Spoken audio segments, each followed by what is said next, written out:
May 14th, 2026, 3:47 a.m. A hardened bunker 90 kilometers inside Russian-controlled Luhansk. 7 Ukrainian special operators hold a live S-400 command terminal. Outside, Russian quick reaction forces are closing in. They have exactly 19 minutes before the corridor collapses. And in those 19 minutes, they will extract intelligence that grounds an entire air defense network spanning 120 kilometers of contested airspace. This is the story of Operation Silent Apex. It begins not with explosions, but with silence. I'm your host at WarVector, where we analyze the battles that change wars. 3 months before that early morning breach, a pattern emerged. Not the kind you see on a battlefield. The kind that analysts find buried in electromagnetic noise, in radar sweep intervals, in the invisible architecture of command signals drifting across the pre-dawn sky of eastern Ukraine. Someone was watching, and what they found would rewrite Ukrainian air defense doctrine before summer arrived. The spring of 2026 had already brought significant shifts to the Eastern Front. Ukrainian Air Force F-16 sorties over Zaporizhzhia had been suppressed with unsettling precision, not jammed, not overwhelmed. Precisely engaged by S-400 Triumph systems operating from deep inside Russian-held territory. Systems that seemed to know exactly when, where, and at what altitude Ukrainian aircraft would appear. Between February and April 2026, Ukrainian General Staff reported 4 F-16S lost to long-range surface-to-air missiles. Each engagement had targeting solutions that were too clean, too fast, too coordinated to be random. The losses stung, not only strategically, personally. Ukrainian Air Force pilots understood what the numbers meant. An S-400 battalion at full operational capacity covers a kill zone extending 400 kilometers. It can simultaneously track 80 targets and engage up to 36. The 40N6 missile variant reaches out to 400 kilometers at Mach 14. Against that system, flying an F-16 without knowing its radar parameters, its engagement timing, its handoff protocols between acquisition radar and fire control, was flying blind into a calculated trap. GUR, Ukraine's Military Intelligence Directorate, had been working the problem since January, which brings us to the anomaly. Ukrainian SIGINT assets operating along the Luhansk administrative boundary began intercepting a recurring signal cluster in late March 2026. Electromagnetic emissions consistent with an S-400 5N63 fire control radar, but positioned somewhere that made no doctrinal sense. The coordinates placed the source approximately 90 kilometers behind the front line, near the settlement of Sorokyne, adjacent to what commercial satellite imagery showed as a large agricultural storage complex. Grain silos, vehicle maintenance bays, a loading dock, a civilian facility, or something designed to look like one. The signal profile was wrong for a field deployment. S-400 systems in typical operational configurations emit distinctive power signatures when scanning. What GUR analysts detected was different, tighter, more disciplined. The emission profile of a system not sweeping open sky, but processing incoming data from remote sensors and redistributing fire assignments. This wasn't a launch battery. This was something more valuable, a tactical command node. The distinction matters. A standard S-400 launch battery is a threat. It can be struck by HIMARS, suppressed by SEAD missions, jammed by electronic warfare aircraft. But a command node, a hardened facility coordinating fire assignments across an entire regional air defense network, is an intelligence asset of the first order. Strike it, and you blind the network for hours. Capture it, intact, and you own the network's architecture permanently. GUR chose capture. Which weapon system gave Ukraine the decisive edge in the intelligence phase of this operation? Was it A, satellite reconnaissance, B, ground-based SIGINT intercept, or C, drone surveillance? Think about your answer. We'll come back to it. The decision to attempt a direct action raid rather than a missile strike was not taken lightly. Ukrainian General Staff weighed the options through April. A single HIMARS M30A1 munition could have collapsed the bunker. Satellite imagery indicated reinforced concrete construction consistent with Soviet-era civil defense standards. 1. 2-meter walls, blast-rated doors, underground communications cabling. But a missile strike would have destroyed everything inside. The S-400 tactical command terminal, the fiber and radio link architecture. The fire assignment logs showing exactly which radar was feeding targeting data to which battery. 4 years of Ukrainian air defense analysis had pointed toward this moment, and what sat inside that bunker was worth the risk of going in on foot, so GUR began building the raid. I spent time going through the available reporting on GUR direct action operations during the 2025 to 2026 campaign period, and one detail about how these teams are constituted kept standing out. These are not infantry soldiers assigned to a special mission. GUR direct action cells are purpose-engineered. The 7 operators selected for Silent Apex brought specific technical competencies. 2 SIGINT specialists capable of operating the extracted terminal equipment. one electronic warfare technician trained on the Kropiva tactical management system, 2 assault breachers, and 2 security elements responsible for the perimeter and the withdrawal. They trained together for 6 weeks at an undisclosed facility. They ran the breach sequence on a mock-up built from architectural analysis of the target structure. They rehearsed the extraction with 4 simulated prisoners of war. Every contingency was scripted, the ones they knew about. On April 28, 2026, 17 days before the raid, a GUR source inside the Luhansk administrative apparatus reported something that nearly canceled the operation. The facility had recently been visited by a Federal Security Service technical team. Russian FSB signals security personnel conducting what the source described as an audit of electronic emission protocols. The implication was serious. If the FSB had conducted a signal security review, they might have identified the same anomalous emission profile that Ukrainian SIGINT had detected. They might be changing the node's operating frequencies, hardening the sensor perimeter, rotating guard protocols. The team had a decision to make: abort and lose the window, or accelerate the timeline and accept higher uncertainty. They accelerated. A reconnaissance cell of 3 GUR officers infiltrated the area around Sorokyne on May 6th and 7th, moving on foot across the Seversky Donets River basin at night through terrain that Russian forces had seeded with ground sensors and thermal camera networks. The infiltration route had been selected based on 3 months of drone reconnaissance. Ukrainian Phoenix Ghost UAS variants operated at high altitude in intermittent patterns designed to appear as commercial traffic anomalies, feeding imagery to analysts who mapped every camera position, every sensor cluster, every patrol route. What the reconnaissance cell found on arrival confirmed the target assessment and added one critical data point the drones couldn't capture. The sensor perimeter was real, extensive, and layered, but it had a systematic blind spot. The facility's western approach, across approximately 340 meters of overgrown former agricultural land, sat in a coverage gap between 2 thermal camera arcs, roughly 28 meters wide. A gap that existed because the terrain there was rated impassable. A collapsed drainage channel filled with seasonal water runoff that Russian engineers had assessed as a natural barrier. It wasn't impassable. It was cold and slow and miserable to cross, but it was passable. The reconnaissance cell marked the route and exfiltrated before dawn on May 8th. Here's the part that doesn't make sense on the surface. The team chose to execute the infiltration across 2 separate nights rather than in a single movement. Conventional special operations doctrine favors speed.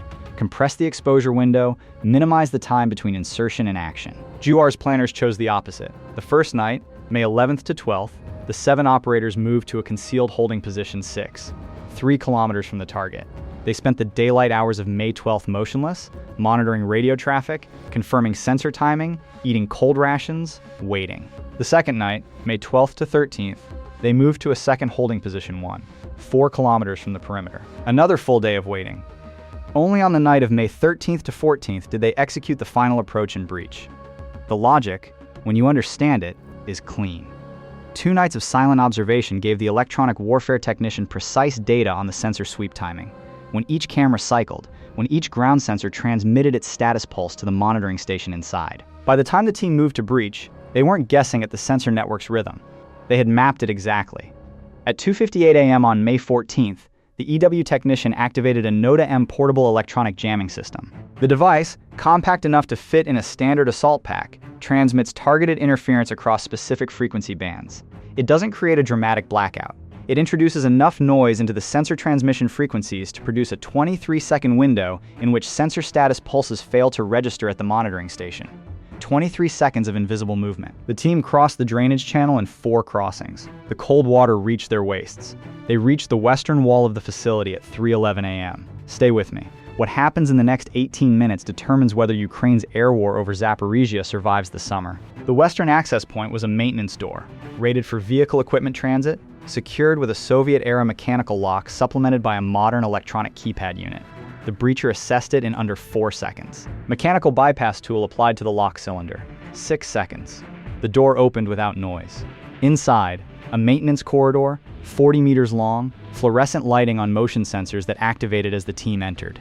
The light triggered automatically. They moved anyway. There was no time to wait for it to cycle off. At the end of the corridor, a reinforced blast door bearing Russian Ministry of Defense stenciling. Closed. The breach plan for this point called for a linear cutting charge, a pre-formed explosive strip designed to breach armored door hinges. The breacher prepared the charge. 11 seconds. One of the 2 security elements held the corridor behind them. The second positioned on the assault side. 3, 2, 1. The blast door hinges failed. The door sagged inward. The assault team pushed through. What they found on the other side was the most significant intelligence windfall of the Eastern campaign. A command and control chamber, approximately 15 by 20 meters, with server racks along the eastern wall. A central display console showing a real-time radar picture covering a 120-kilometer sector from Lyman in the northwest to Vasilivka in the southeast, and 4 Russian signals officers in various states of shock. The S-400 5N63 tactical command terminal was active. Its display screens were live. The radar picture was updating in real time. And the system's authentication session, the encrypted handshake that would have required a security token and password to maintain, was open. An active session. Because the operators were in the middle of a working shift. They had not been expecting guests. What this moment reveals about Russian rear area security planning is worth sitting with. The sensor perimeter, the hardened construction, the 90-kilometer depth. All of it was designed to protect the facility from standoff attack. Missiles, drones, artillery. The Russians had invested heavily in the outer layer of security and almost nothing in the inner layer. No armed guard force inside the facility itself. No rapid reaction protocol for a breach scenario. The assumption was that nothing could reach them on foot. That assumption was wrong, and it cost them everything. 2 SIGINT specialists moved to the terminal within 30 seconds of entry. Their task was to extract the fire control database, the radar handoff architecture, the engagement log, everything stored on the system's operational drive. They carried purpose-built data extraction hardware, a Ukrainian-developed interface unit that connects directly to Soviet-standard military terminal ports and copies drive contents at maximum transfer rate. The extraction began at 3:19 a.m. The 4 Russian signals officers were secured, flex-cuffed, and moved to a holding position near the blast door. One attempted to activate a manual alarm mounted on the eastern wall. A security element reached him before the panel was armed. The officer sustained minor injuries. He was secured without further incident. The data extraction ran. At 3:22 a.m., the team's external surveillance element, a GUR operator positioned on a ridgeline 8 kilometers east with a thermal observation device, reported movement. 2 vehicle-mounted Russian units, later identified as a BTR, 82A armored personnel carrier and a support truck, had departed a garrison position approximately 12 kilometers from the facility and were moving towards Sorokyne on the main access road. Estimated arrival, 24 to 31 minutes. The movement appeared to be routine, not an emergency response. Possibly a scheduled rotation. Possibly coincidence. The team had planned for 20 minutes inside the facility. They now had less. Here's what the team commander faced at 3:22 a.m. The extraction was roughly 60% complete. Stopping it meant leaving the most critical architectural data, the radar handoff tables, the frequency coordination matrix, still on the Russian drive. Continuing meant the arrival window closed to a margin of minutes. The 4 POWs complicated the withdrawal timing. The drainage channel crossing took 8 minutes minimum with 4 additional personnel who had no training for silent movement. He made the call. Continue extraction. Accelerate the POW movement to the exfil assembly point. The security elements would hold the facility perimeter until the extraction completed. At 3:27 a.m., the data extraction unit indicated completion. The SIGINT specialists disconnected, secured the hardware, and moved. Total time at the terminal, 8 minutes and 41 seconds. The team departed the facility at 3:31 a.m. with 4 Russian signals officers and a complete copy of the Regional Air Defense Coordination Architecture. How many minutes did the GUR team spend inside the Russian command bunker? A, 11 minutes, B, 19 minutes, C, 26 minutes? Hold that number. The answer matters for understanding the tactical margin. The withdrawal was the most dangerous phase. Moving 7 operators plus 4 prisoners of war across 3 kilometers of sensor-covered terrain at night with a Russian QRF element 12 kilometers behind them and closing while maintaining radio silence. This is where operations that succeed in the breach fail in the extraction. GUR's planners had anticipated it.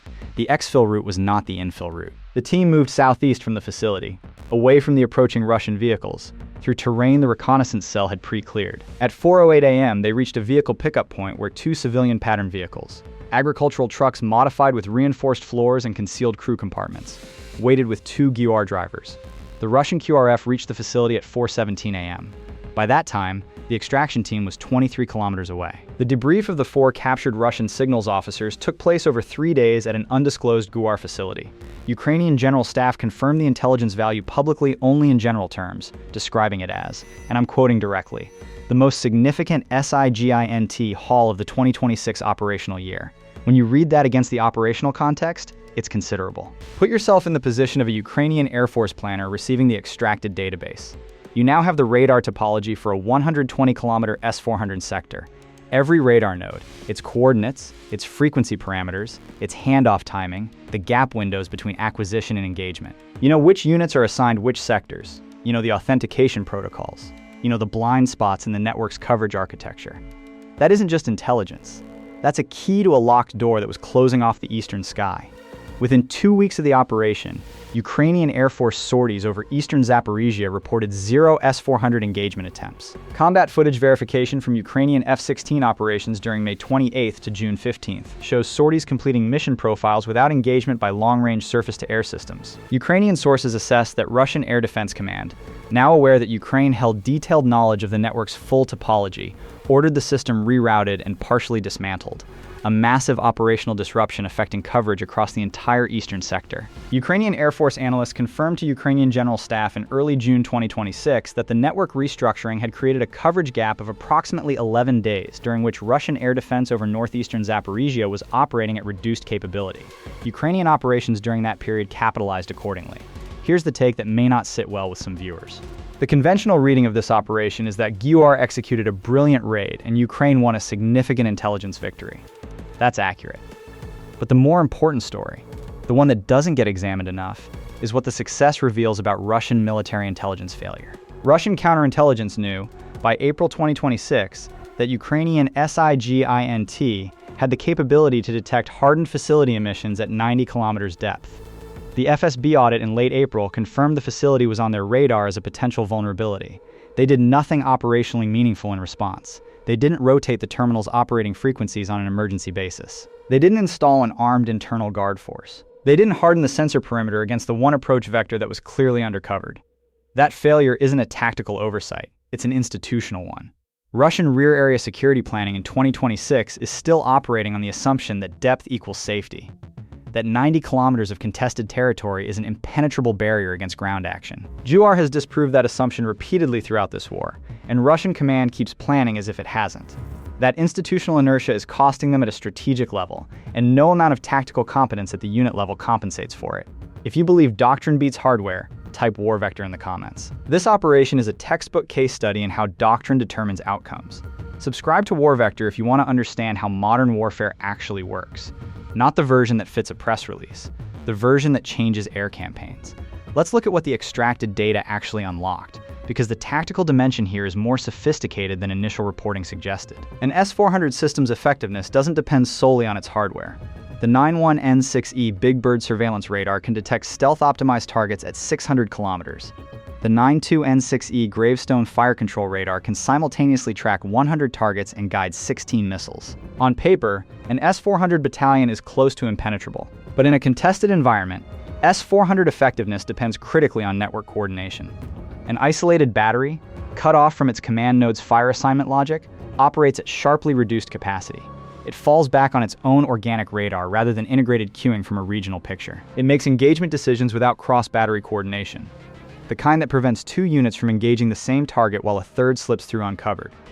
When the Sorokyne command node's architecture was extracted and studied, Ukrainian planners could read the network's coordination logic as if looking at a circuit diagram. They knew exactly which batteries depended on the node's fire assignments and which operated semi-autonomously. They knew the timing of the handoff cycles. They knew where coverage gaps appeared between radar update cycles. More critically, they could predict how the network would behave when disrupted. When Russian Air Defense Command ordered the network rerouted after discovering Ukraine held complete knowledge of its topology, every change they made was observable against the baseline the extracted data provided. Ukrainian SIGINT could track which nodes went dark, which frequencies shifted, which handoff cycles changed. They were watching a network reconfigure itself in near real time, with full knowledge of what the original configuration had been. Here's the question that operational analysts are now examining. If a 7-man team on foot can penetrate 90 kilometers and extract a live Air Defense Command terminal, what else in Russian rear area infrastructure is similarly vulnerable? Based on the trajectory of GUR operations through 2025 and 2026, the answer is more than Russian planners have been willing to acknowledge. The most surprising element of this operation isn't the raid itself. It's what the raid implies about the broader vulnerability of Russian rear area command infrastructure throughout the occupied territories. GUR has demonstrated persistent capability for deep infiltration. The Sorokyne operation was not an anomaly. It was the most dramatic public confirmation of a capability that Ukrainian military intelligence has been developing and refining since 2022. Each successful penetration of what Russian doctrine classifies as the deep rear erodes the strategic buffer that Russia believed its territorial depth provided. The psychological dimension of that erosion matters as much as the tactical one. Russian officers commanding facilities in the 80 to 100 kilometer depth band are now aware that the perimeter they once considered secure is not. That awareness changes how they operate. It adds friction to command decisions. It creates pressure for security measures, guard rotations, frequency changes, physical relocations that consume resources and time. It forces rear area commands to spend cognitive bandwidth on self-protection rather than mission execution. GUR didn't just extract an air defense database in Sorokyne, they pushed uncertainty into the entire Russian rear area command structure. The 4 captured Russian signals officers, their identities have not been publicly disclosed by Ukrainian military intelligence, provided testimony that Ukrainian debriefers characterized as highly cooperative. This is not unusual for technical personnel captured in deep rear operations. They are not combat soldiers. They are specialists who joined the military for technical roles and found themselves, without warning, in a direct action scenario for which they had no training and no preparation. Their institutional knowledge of the network's operational protocols, combined with the extracted database, gave Ukrainian analysts a complete operational picture rather than a technical one. They understood not just how the network was configured, but how it was used day to day, when handoff cycles were most reliable, when operators tended toward reduced vigilance, which parts of the network had known maintenance issues that degraded performance. What would NATO have done differently with this intelligence? Comment your analysis. We genuinely want to see the range of answers. The direct operational impact can be measured in sorties. Ukrainian General Staff's June 2026 operational summary reported a 340% increase in F-16 operational effectiveness metrics over eastern Zaporizhzhia compared to the February-April period. 4 aircraft lost in 3 months. 0 in the 6 weeks following the Sorokyne extraction. The S-400 network that had been a hard constraint on Ukrainian air operations had been neutralized. Not by missiles, not by electronic warfare, but by 7 operators with water still in their boots from the drainage channel. One detail that stayed with me when reviewing the reporting on this operation: the data extraction hardware the SIGINT specialists used. Ukrainian technical reporting describes it as a purpose-built interface unit developed domestically. That phrase is doing a lot of work. Ukraine, 4 years into a war against a near-peer adversary, developed purpose-built exploitation hardware for Soviet-era military terminal systems. That's not adaptation. That's institutional learning at scale, the kind that takes a military from reactive improvisation to deliberate capability development. The country that in 2022 was scrambling to field naval drones made from commercial parts is in 2026 deploying domestically developed SIGINT exploitation systems on deep penetration special operations. Ukraine doesn't just use weapons. Ukraine invents new ways to fight. Real tactics, real consequences. WarVector. The battle damage assessment, as Ukrainian General Staff released it in the weeks following the operation, broke down as follows. 1 S-400 tactical command node neutralized, the 120-kilometer regional air defense coordination sector disrupted for a minimum of 11 operational days, 4 Russian signals officers captured, and the complete fire control architecture of the eastern Zaporizhzhia air defense network extracted and assessed. Russian losses in the immediate tactical exchange were minimal by conventional metrics. The 4 signals officers, 1 vehicle abandoned near the facility when QRF arrived to find an empty bunker, and whatever the emergency cost of rerouting a major air defense network under time pressure amounts to. The strategic picture was different. Russian Air Defense Command spent the following 3 weeks in a controlled crisis, rerouting network dependencies, relocating potentially compromised assets, replacing authentication protocols, and trying to calculate exactly how much of their air defense architecture Ukraine now understood. Ukrainian SIGINT watched that reorganization unfold in real time. Every change was cross-referenced against the extracted baseline. The disruption compounded itself. Satellite imagery analysis confirmed significant vehicle movement around multiple S-400 positions in the Luhansk administrative area during May 16th to May 31st. An unusual operational tempo consistent with emergency repositioning rather than routine rotation. OSINT tracking of radar emission profiles over the same period noted a 2-week reduction in S-400 radar signatures across the sector, consistent with systems powered down during repositioning operations. The disruption was real, and it was broad. Now let's look at what this operation actually teaches, because the lessons extend well beyond the immediate tactical result. First, depth is not a substitute for layered security.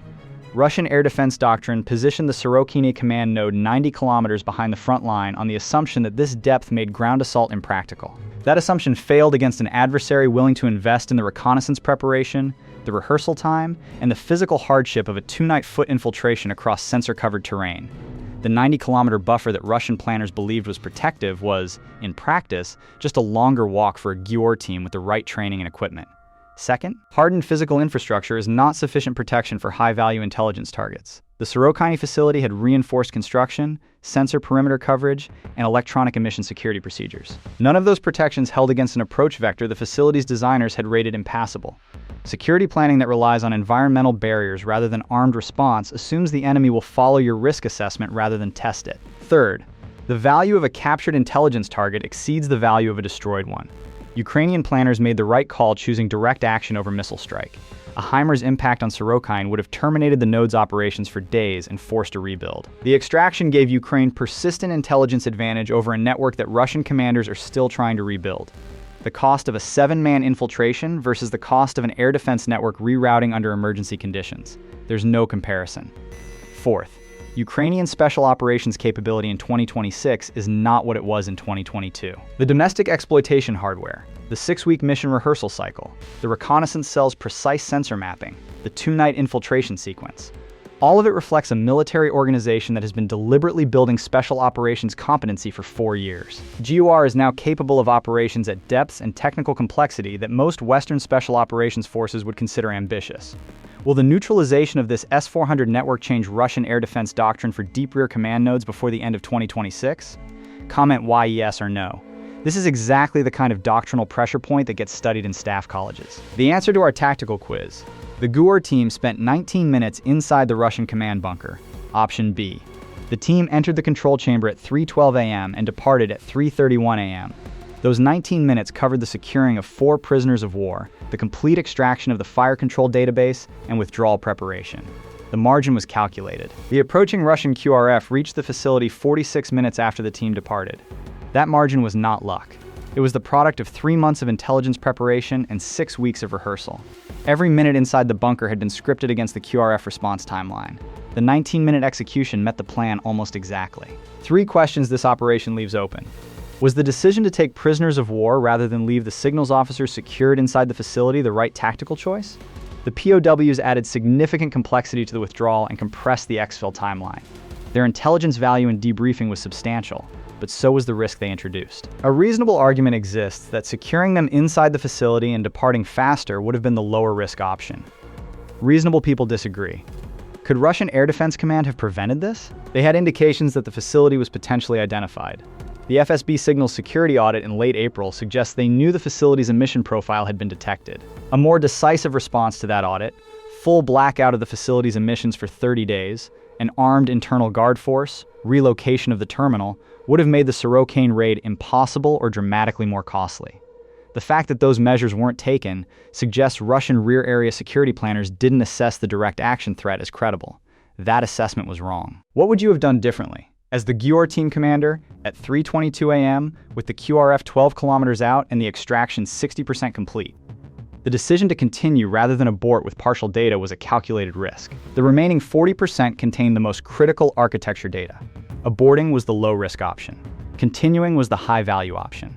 The team commander chose value. It paid off. But the margin was 46 minutes. What if the QRF had been 8 kilometers closer? The Sorokyne operation is not the end of the story. It's one chapter in an ongoing competition between Ukrainian special operations, depth, and Russian rear area security doctrine. Russian military planners are now, presumably, reassessing the vulnerability of every command node within 100 kilometers of the front line, installing guard forces, hardening sensor perimeters, restructuring emission protocols. Every resource they spend on rear area hardening is a resource not spent on the front line. Every command node relocated is a node disrupted. The operational cost of the Sorokyne raid continues to accumulate in Russian planning bandwidth long after the physical operation ended. Ukraine demonstrated knowledge of the full topology of a 120-kilometer air defense sector. The network was rerouted. The aircraft that were being downed are now completing their sorties. The sky over eastern Zaporizhzhia is measurably less dangerous for Ukrainian pilots than it was in April 2026. 7 operators. 19 minutes. Cold water in a drainage channel at 3 a.m. That is what changes an air campaign. subscribe to WarVector, because we break down the battles that textbooks will study for decades. The area around Sorokyne is quiet now. The bunker stands empty, its blast door still sagging on failed hinges, its terminal screens dark. Whatever radar picture it once displayed, the green sweep of 80 targets tracked across a 120-kilometer sector, is gone. Somewhere in a Ukrainian intelligence facility, that picture still exists, captured, analyzed, and spent. A reminder that modern warfare punishes tactical mistakes without mercy. And that sometimes, the most important battle of the season happens 90 kilometers from the front line, in the dark, in cold water, at 3 in the morning. Stay vigilant.